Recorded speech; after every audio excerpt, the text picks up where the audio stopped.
Nagaan isiniif haa ta'u akkam jirtu kabajamtoota hordoftoota keenya ammas deebinee dhufneerra sagantaan kun sagantaa fayyaa yeroodha yerootti karaa YouTube channel Dr. Nafyad official simbiraan ga'uudha. Dhimmoota garaagaraatti odeeffannoo fayyaa kanaan dura simbiraan ga'an turuun keenya ni beekama. Arras gaaffii namoota baay'eetiin deebii isiniif deebisuuf dhiyaadheen jira. Sagantaa keenya guyyaa irraatiin kan waliin turru Anne akkuma beektan Dr. Nafyad argeetudha waa'ee hirriba dhabuu laalchisee namoonni baay'een hirriba hin qabnu hirriba keessanii jee qabna xiqqoo rafnee kaanaa kan jedhu gaaffii garaagaraa nu gaafachaa turanii. Kanaaf hirriba dhabuudhaaf furmaanni maali? Maal gochuu qabna manatti goone immoo yoo akkamtee mana yaalaa deemuu qabna kan jedhu kan waliin ilaallu ta'a. Hanga xumura sagantaa keenyatti nu hordofaa affeerraa keenya tarii odeeffannoo fayyaa gati kaardii tokko tuun baasii mana keessan teessanii bilisaan argachaa jirtu.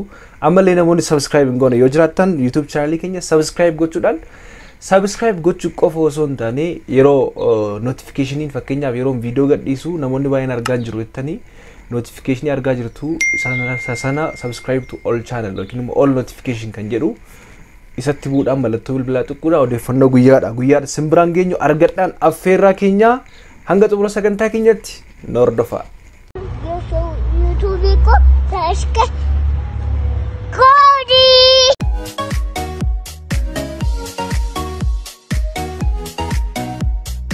Egaa in kabajamtoota hordoftoota keenya akkuma nu gaafattanii sagantaa keenya guyyaa irratti kan nu waliin ilaallu waa'ee hirriba dhabuu laalchiseeti.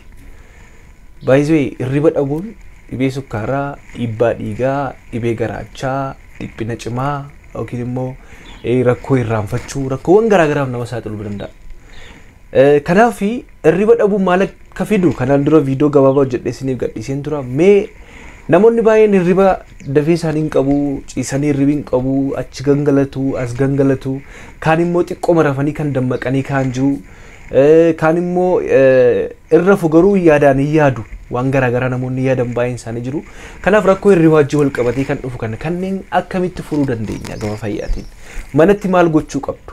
Manatti maal gochuu qabna? Kan jedhu kan walii ilaallu ta'a hanga xumura sagantaa keenyaatti nu hordofaa. Egaa in kabajamtoota hordoftoota keenya akkuma beekamu hirribni keenya guyyaa keenya bareechuu keessatti gahee guddaa taphata. Sababa garaagaraan kan kee namni baay'een akkuma isin jedhe hirriba dhaba. Kanaaf namoonni hirribi isin didee maal gochuu qabdu? Tokkoffaatti kan ilaallu yeroo gara hirribaatti deemtanii fi hirriba irratti kaatan dhaabbataa godhachuu qabdu. Keessumaa tariitii namoonni biyya ambaas ta'e yookiin immoo barattoota ilaallachuu danda'a wanti kuni yeroo hirribarraa raftaniif itti kaatan dhaabbataa godhachuun barbaachisaadha. Fakkeenyaaf amma sa'aatii 5tti galgala rafee bor immoo sa'aatii 9tti rafa yoo ta'e iftaan immoo sa'aatii 4tti rafa yoo ta'e sa'aatiin hirribaa kootti hin jeeqaman jechuudha. Kanaaf yeroo itti hirribarraa kaatan illee dhaabbataa godhachuu keessumaa barattoonnis ta'e taatanii kan qo'atan yoo jiraattan yeroo konistaaantiitti godhatanii gaarii natti fakkaata. Kanaaf yeroo hirribaa konistaaantii godhachuun rakkoo hirribaa furuu keessatti gahee guddaa qaba. Lammaffaa irratti kan walii ilaallu shaakala qaamaa sagantaa ta'e qabaachuu. Kana jechuun sochii qaamaa sagantaadhaan gochuu. Fakkeenyaaf ammuma lafaa kaatee sochii qaamaa gochuu yookiin immoo galgala fakkeenyaaf naannoo 3 keessa yookiin sa'aatii 4 keessa sochii qaamaa gootee narra fooyyatti hirribsi qabuudisuu danda'a. Sagantaa sochii qaamaa dhaabbataa ta'etu godhattanii baay'ee barbaachisaadha. Sochii qaamaa dhaabbataa ta'e godhachuun hirribaafis gaariidha. Arrabni ofii akka hin jeeqamneefis baay'ee gargaara jechuudha. Kanaaf sochii qaamaa sagantaa ta'e qabaachuun baay'ee barbaachisaadha. Inni kan biraa iddoo ciisicha keessanii yookiin immoo iddoo bultii keessanii callisaa fi tasgabbaa'aa akka ta'e gochuu. Fakkeenyaaf amma tarii bakki ciisicha keessanii karaarra yoo ta'e naannoo konkolaataan jeequ ta'uu danda'a yookiin bakka sagaleen jiru ta'uu danda'a. Kana yoo ta'e bakka tasgabbaa'aa ta'e bakka isiniif mijatu fakkeenyaaf ciisuudhaaf bakka qilleensa gaarii galchu ta'uu qaba jechuudha. Kanaaf bakka ciisicha keessanii qulqullaa'aa fi tasgabbaa'aa fi callisaa kan ta'e gochuun baay'ee barbaachisaadha. Inni kan biraa fakkeenyaaf amma afata tariitii qulqullina qaamaa eeggachuu dhiisuun yeroo baay'eetu yeroo dafqa yeroo ho'aa keessumaati qaama keessa yerootti niqatta yoo ta'e sin gubuu danda'a qaama keessan. Akkasumas immoo qulqullina uffattanii fi kan uffattanii raftanii eeggachuun baay'ee barbaachisaadha. Inni kan biraa ifaan kan jiru yoo ta'e yeroo baay'ee ifaantu jiru hirribi nama hin qabu baay'inaan ibsaa dhaamsaati rafa. Keessumaa ifaan jira taanaan ifaan utuu ifuu gidduutti hirriba gahaa raftan yoo barraftan illee gidduutti dammaquu dandeessu jechuudha. Kanaaf ibsaadhaan ta'ee rafuunis baay'ee filatamaadha. Akkuma jedhee iddoo ciisichaa qulqulleessifachuu fakkeenyaaf amma tarii fooliin garaagaraa iddoo ciisichaa keessa kan jiru yoo ta'e bakka ciisichaa keessan isin quuqa yoo ta'e yommuu raftan firaashiin isin irra raftan illee isin jeeqa yoo ta'e tiraasiin illee fakkeenyaaf immoo boraatiin makaddaan sun fayyadamtan illee isa sirreeffachuun baay'ee barbaachisaadha. Inni kan biraa hirriba dura humnaa ol nyaachuu fi osoo beelaa jiranii gara hirribaa deemuun hin barbaachisu. Fakkeenyaaf amma yeroo rafuudhaaf jettanii waa'ee hirribaa ilaalchisee nyaata nyaachuu kan qabdan yoo xiqqaate sa'aatii tokko hirriba keessan dursitanii nyaachuu qabdu. Sa'aatii lama hanga afurii jedha normaalii garuu yoo xiqqaate sa'aatii lama yookiin sa'aatii tokko dursitanii nyaachuu qabdu jechuudha. Namoonni baay'een amma naannoo baay'eetti kan baratame ammuma nyaata nyaatanii akkuma nyaatanii dhaqanii rafu. Kun ta'uu hin qabu. Yookiin immoo yommuu hirribitti dhufu rafuuf jenna nyaata nuuf hidhimeedhaan nyaata nyaatanii kan rafan jiru.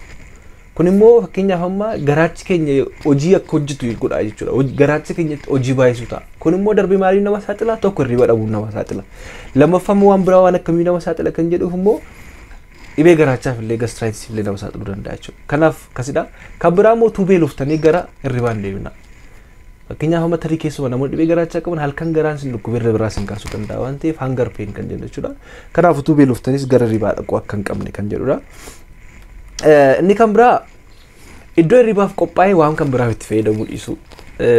Kana jechuun yeroo hirribaa rafuudhaaf dhaqan irraa kana fi iddoo fakkeenyaaf yeroo hirribaa siree keessan yoo rafuudhaaf kaatan qofa itti fayyadama. Achirra teessanii taphattu, achirra teessanii nyaattu, achirra teessanii chaat gootaan hirribni sin qabu dhiisuu danda'a.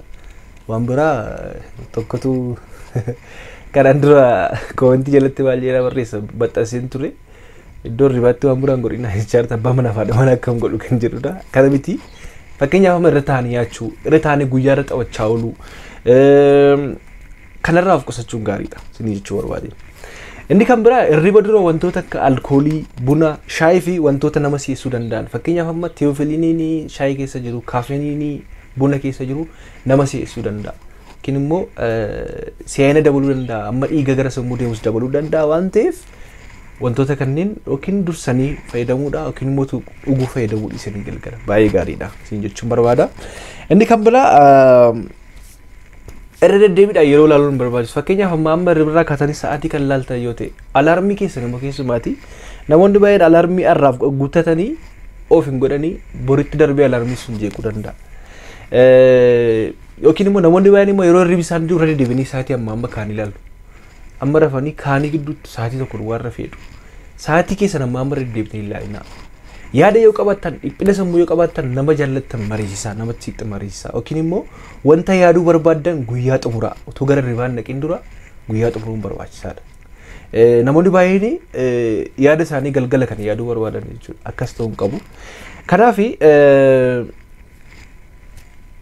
yaaliin hirriba dhabuu maali kan jedhuu fi kan hundumaa gootanii yoo milkaa'u yeroo takka rakkoo gorsi fayyaan kennamaa kan biraan immoo qorichoonni tokko tokko jiru qorichoonni hirribaaf kennaman fakkeenyaaf namoonni baay'een qoricha hirribaa kana dhaqanii calluma inni kan bitan jiru yeroo dheeraadhaaf fayyadamuun hin barbaachisu torban lama ol fayyadamuun gaarii miti hin gorfamu maaliif qorichi hirribaa kun araada yookiin suusii namatti ta'uu danda'a akkuma suusii buna araada bunaaf shaayii qaban jechuudha. Kanaaf kana gochuun baay'ee barbaachisaadha jechuun barbaada yoo isin didee mana yaalaa dhufuudhaan ogeessa fayyaa keessan mariisuun barbaachisaadha. Wantoonni godhamuu qaban tokko tokko tarii dhukkuboonni tokko tokkos dhiphina sammuu dabalatee dhukkuboonni biraa kan hirriba dhabuudhaan nama saaxilanis jiru jechuudha. Gabaabaadhumatti barumsi keenya yookiin ergaan keenya irraa kana fakkaata. Subscribe, share utuun godhin akka hin baane, like gochuu godhinitu akka hin baane isiniin jechuun barbaada. Hanga xumuraatti turtanii waan hordoftaniif galatoomaa fayyaan dhabina.